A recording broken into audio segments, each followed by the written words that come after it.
Oh, freedom. Oh, freedom. Oh, freedom over me.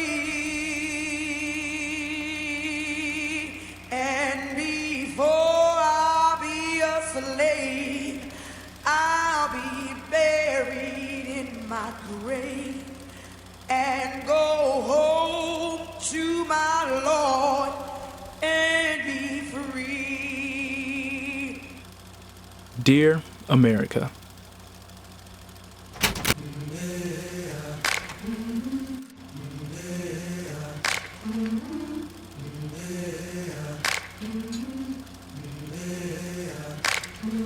It's 2020, yet we cannot see that we are not the country we set out to be. So sit down, take a seat, and grab a drink. I'm going to teach you a little black history.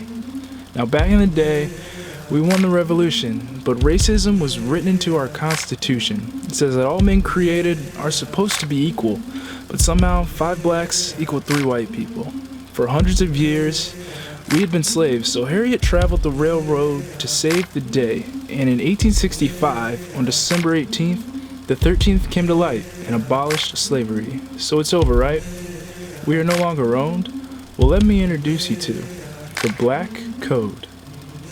We've lived with slavery and segregation 345 years. We waited a long time for freedom. The 13th had a line that was subliminal. It said slavery was illegal unless you were a criminal. The Black Code read this and it unpacked it and made the oppression of black folks systematic. It stopped us from owning certain properties and punished those who paid us a good salary. So many were out of work and lived in the streets, and the cops rounded them up for vagrancy. Now they're in jail and they work for free. And that, my friend, is modern day slavery. Now, the Black Code was only the first part of the show because Act 2 introduced us to Jim Crow. If democracy means freedom, why aren't our people free?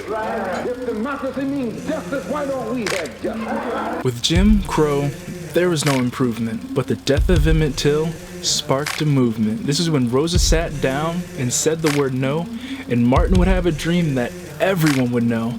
In 1964, the Civil Rights Act was signed, but America was still far from being divine, because you still considered us a bunch of thugs, which brings me to the war on drugs. In the black communities, crack cocaine was on the rise, and a simple possession led to harsh jail time, while powder cocaine raged in the white communities, but seemed to be met with only impunity. As the war on drugs went into overdrive, we started our fight for the Central Park 5. Not even the marching of mighty armies can hold us. Yes, sir. We're moving to the land of freedom.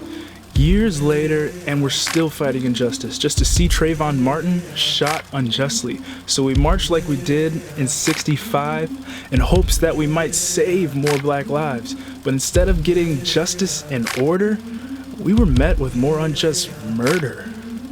Oscar Grant, Eric Gardner, Michael Brown, Tamir Rice, Alton Sterling, Walter Scott, Philindo Castile, and Stephon Clark. Breonna Taylor, Elijah McClain, Ahmaud Arbery, George Floyd. I will never say that progress is being made. If you stick a knife in my back 9 inches and pull it out 6 inches, there's no progress. If you pull it all the way out, that's not progress. The progress is healing the wound that the blow made. And they haven't even begun to pull a knife out, much less try and heal the wound. They won't even admit the knife is there. So when we say Black Lives Matter, we're talking about a system that continuously puts our lives at the bottom of the ladder. The system that enslaved us, the system that incarcerates us, the system that kills us. With all that said, I leave with this. Dear America, it's 2020, yet we cannot see that we are not the country we set out to be. So now that you know some black history, let's make America the place to be. Spread love, understanding, and positivity, because if we want to be great, there has to be equality.